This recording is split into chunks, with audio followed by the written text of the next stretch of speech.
Hey, what's up guys? Welcome back to my channel, and today in this video I'm going to talk about an important concept in any AI workflow, which is interrupt. Interrupt or interruptions, or sometime you may even hear the word human in the loop, and all are pretty much talking about the same thing, is when you have a workflow which is getting executed, and then at some point in the workflow you have a situation where you cannot rely on the agent to make the decision, and you want a human to come in between, understand what is happening, take that decision, and generally get out of the loop. And that is why it is very famously also called human in the loop. We bring in a human to take a decision, and then the workflow continues. Now, if you guys are new to Neuron or you don't understand the concepts of workflow and everything, I would say there are a couple of videos on my channel which you should go through. It will give you a good understanding of what workflows are, how to work with them, why they are required, their advantages, and everything. But in a very simple language, if I tell you this, for example, can be a very simple workflow. You start, you check number. Based on the check number, you can have a win or a lose, and then you end the workflow.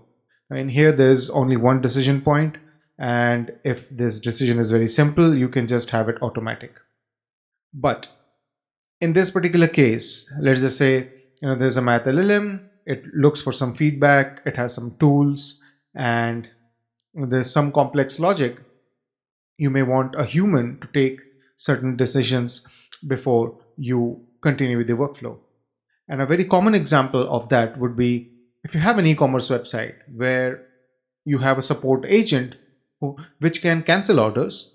But what you want to do is, if the order is still in a state which is not ready, okay, which means the brand has not incurred any cost as of now, then you can tell the agent that, okay, till this point, our policy says we can cancel an order if the user is asking for. But if it is beyond that, then we would need to know why the user wants to cancel the order. And maybe we can then, cancel the order. And this is where the human in the loop comes into picture, because some decision needs to be taken, and these decisions cannot be written down in very simple logics. There can be certain scenarios, use cases which will happen, and it's best that the decision is taken by a human. Okay, so any critical decision in your workflow which can have severe impacts which cannot be undone, it's a good idea to get a human in the loop, take that decision, and then continue. Okay, so this is what interruption is in a very simple language. In any interruption that we do, we have some prerequisites. First of all, obviously we need a workflow. If there is no workflow, we cannot interrupt it. So yes, we need the workflow. Every workflow has a state. I hope you understand, because in a workflow there are multiple nodes. The nodes will need some data points across the entire workflow, right? So we maintain a state. And then for the interruption to happen, there will obviously be the functionality of interruption and the functionality of resuming from that interruption, right? So these are certain things which comes in the Neuron interruption or interrupt functionality. Okay, so now I will show you the code which I have created. Let me run that. CID is composer run dev for me. The Laravel application is running now. Yes. So I have a test route in my web.php. Maybe I will just come over here. So you will see there's this test route. Now in here, the first line is basically persistence, and I'm using an elegant persistence. The question is why? Well, whenever we are interrupting a workflow, we want to persist or preserve the state of the workflow, which means we want to know till what point was it executed, till what was the state at that point, different kinds of data, because over the execution of that workflow you may have captured some data points from here and there, you may have made a tool call, something like that. You got that data. Now, when you are interrupting and you want to resume, obviously you don't want the entire workflow to execute again, right? And that's why we have a persistence layer where we store data. We have a state obviously required so that we can store some data and pass it on through all the nodes in the workflow, right? And right now I have only age as being the only state variable. Then I have a vote accept workflow, something that I made up just to give you the example. Okay, and this is the handler. I did an init, haven't executed it. Now, if I show you my workflow, I have only 2 nodes. I could have done it with 1, but I wanted to show you that the first node just logs certain things. And yeah, this is a hard-coded element. Don't ignore it for now. It's really not used in the second node. But yes, the first node just logs things, nothing else. Now I'll bring this here. Okay. The second node, if you see in the workflow, right? The second node, first of all, what it will do is it will log that it's the second node. It prints the state, it prints the age, and then there is a check for an interrupt. So interrupt if it checks whether this condition is true or not. Okay. So if the age is less than 18, it will interrupt. Otherwise, it will move ahead. So now, if you remember, I have 15 over here, which means it will interrupt. And in here, then, we have an approval request. Approval request can have a message and certain actions. So I'm saying here, the message is that the user is below 18. Do you manually approve it? There is an action yes, and there is an action no. Okay. Now bear with me. This is something which is going to be available as human response. Okay. So far you're with me. Now let's move ahead. If this is not the case, if we have human response, instance of approval request. Okay. So if we have that and I have the allow action and the deny action, right? So these are the 2 things. So I said the, hold on. I missed one point, which is, I come over here and yeah, if it is an interrupt, then we come directly over here. We are checking whether the human response is an instance of approval request. Okay. So this will typically happen when we are resuming from an interrupt. Okay. At that point, I will have these variables: get action allow, get action deny. If allow action is approved, okay, which means if the user has selected allow, okay, then we set under age decision as allow. If the deny action is approved, okay, which means out of these 2 actions, the deny was approved, then we set the under age decision as deny. Otherwise, we say it is pending, which generally will not be the case. And then I do a state get. If it is allow, then I log vote added. If it is deny, I set vote denied. Okay. As simple as that. Now, how is it working? So I go to this route with this state, the workflow is executed in here, and you will see I am running this in a try catch. Why? Well, where is the second node? If we go over here, this interrupt, okay, what does it do? It needs to stop the execution, right? So this execution is stopped by throwing an exception.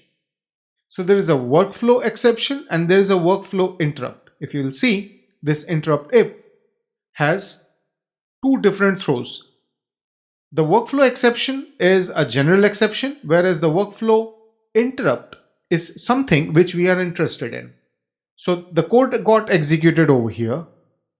In here, we saw that the age was less than 18, so it is true, and the interruption happened. Now, if I go over in my web.php, because it is in a try catch, this I have catched this exception. And in here, now I get the request. I get the resume token, which was part of the interrupt that got created.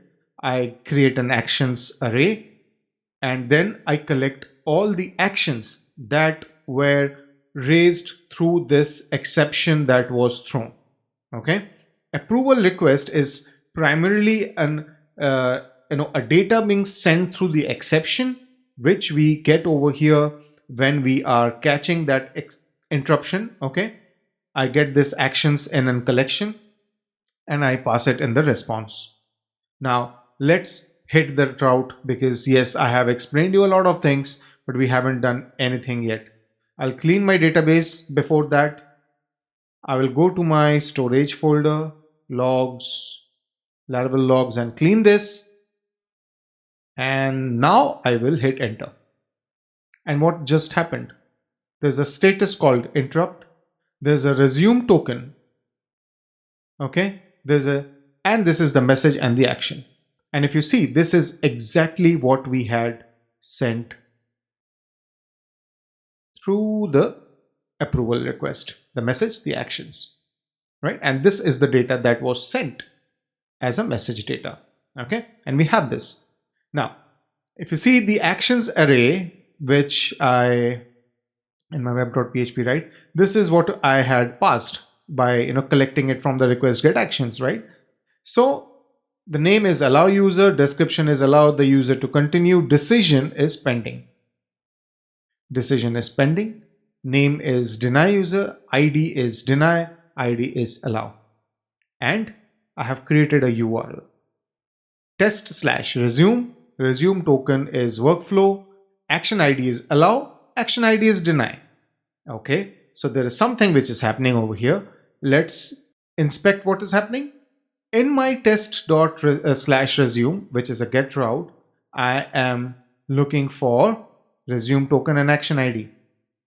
And the actions are nothing but the IDs which we have passed over here.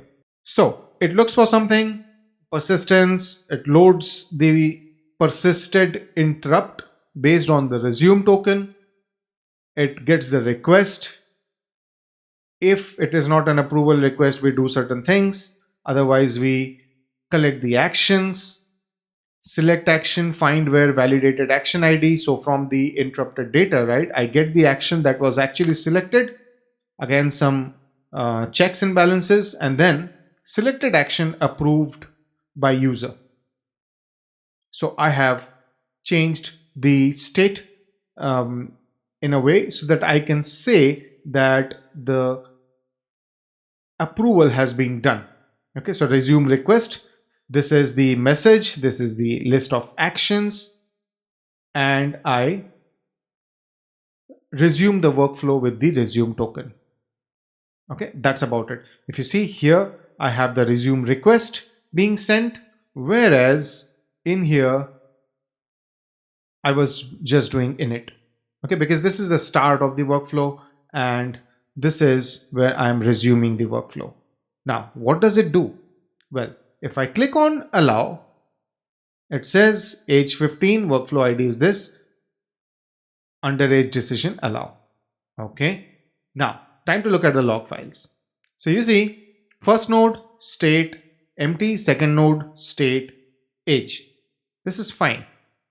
Then there is a gap, the 2336 and then 2624.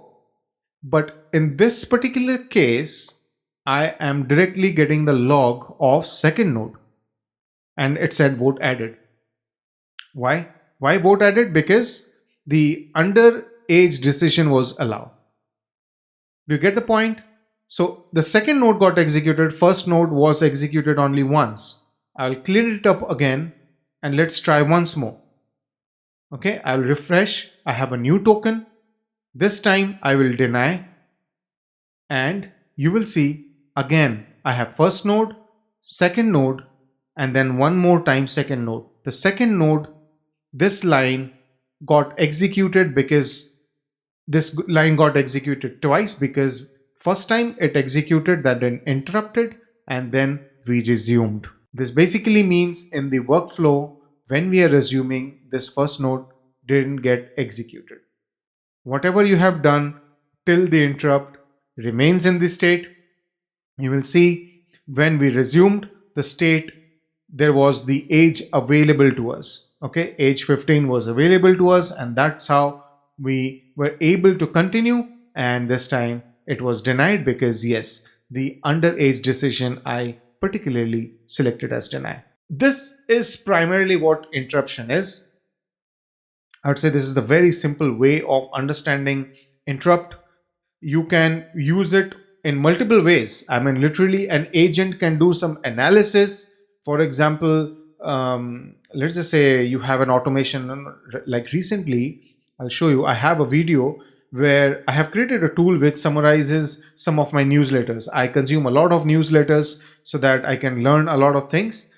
These are quite interesting newsletters. So, what I did was, some of them were quite big, there were some marketing copy. So, I created an automation where workflow will get the email through IMAP, it will understand, summarize it.